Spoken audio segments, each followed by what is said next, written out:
یہ دن تھا 20 دسمبر 2020 کا، جب ایک 30 فٹ کی بوٹ بہامس آئی لینڈ سے فلوریڈا کی طرف روانہ ہوئی اور اس بوٹ میں 20 پیسنجرز سوار تھے۔ کیونکہ اس بوٹ نے بہامس سے فلوریڈا کا سفر پہلے بھی کئی بار طے کیا تھا، اسی وجہ سے یہ سفر بھی ان کے لیے بالکل نارمل تھا۔ لیکن بیچ سمندر میں اس بوٹ کے ساتھ آخر کیا واقعہ پیش آیا تھا؟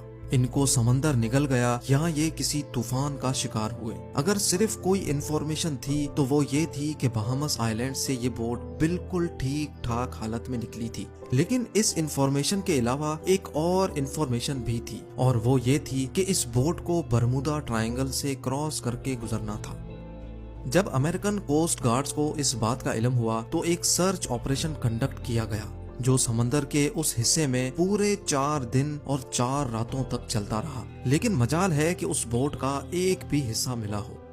سیم ٹی وی کے ویڈیوز میں ایک بار پھر سے خوش آمدید۔ ناظرین، ہم سب نے برمودا ٹرائنگل کی کئی اسٹوریز سن رکھی ہیں۔ برمودا ٹرائنگل سمندر کا ایک بہت بڑا حصہ ہے جو اصل میں اٹلانٹک اوشن میں پایا جاتا ہے۔ یہ ٹرائنگل فلوریڈا سے برمودا آئی لینڈ اور پھر پورٹو ریکو سے ہو کر واپس فلوریڈا پر ختم ہوتا ہے۔ اس بننے والے ٹرائنگل کا ایریا 8 لاکھ اسکوائر کلومیٹر کے برابر ہے، یعنی یہ ٹرائنگل پاکستان اور ترکی سے بھی زیادہ بڑا ہے، جس کو کبھی برمودا ٹرائنگل تو کبھی ڈیولز ٹرائنگل بھی کہا جاتا ہے۔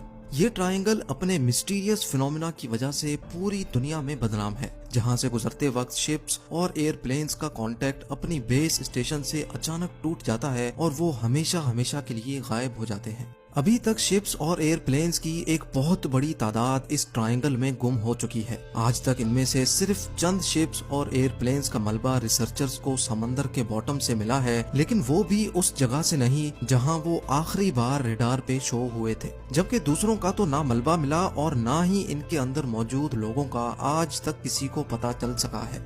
سمندر کے اس حصے میں طاقتور وارٹیکس پایا جاتا ہے یا پھر یہاں سی مانسٹرز اور ایلینز کا بسیرا ہے۔